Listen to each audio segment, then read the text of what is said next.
I was reading the other day in John chapter 7, and this kind of leaped out at me. I think you can probably identify. I can identify with it. Oh, yes, I sure can. It's in John chapter 7.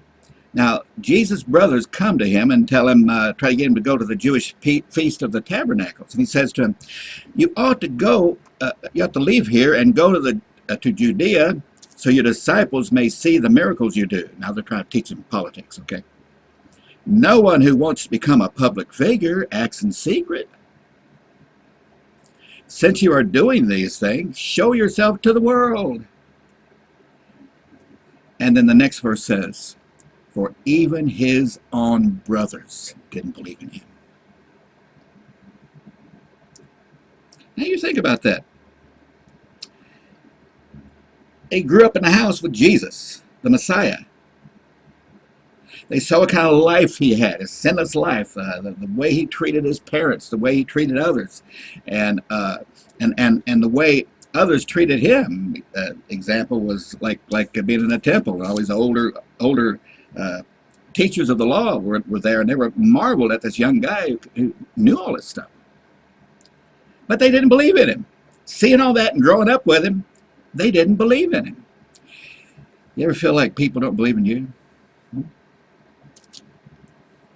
Do you? Well, I've been there. Oh, yeah. I've been there more than one occasion. I've had a lot of heartache. I had a heartbreak is a better way to put it. My heart broke by people that I love, family members and so forth, who didn't believe in me. Or in other words, didn't respect me because of my past indiscretions. And they belittle, not belittle, but in their eyes, they would look down on me. God called me to preach. God called me to do all these things, and they wouldn't accept it because I was not in their denomination. I'd left their denomination. And so anything I had to say was questionable. And that is so sad. You know, my family missed a lot of good time of fellowship with me just because of that. And I've been through this with other people as well, with spouses, with things like that, where people just don't believe in you, what you're doing. Man, I'm telling you, if my father had told me one time that he believed in me, woo, I think my life would have been very different. My dad, bless his heart, he's a wonderful old man, but he had trouble.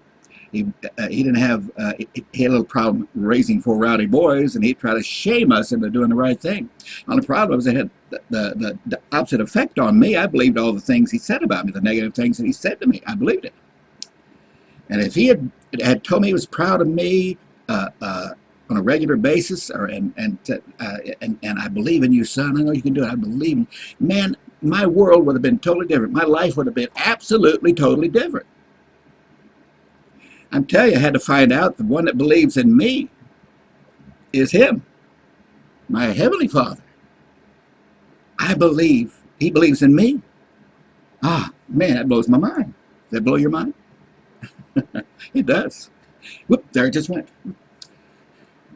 Even his own brothers didn't believe in him. Catch you later.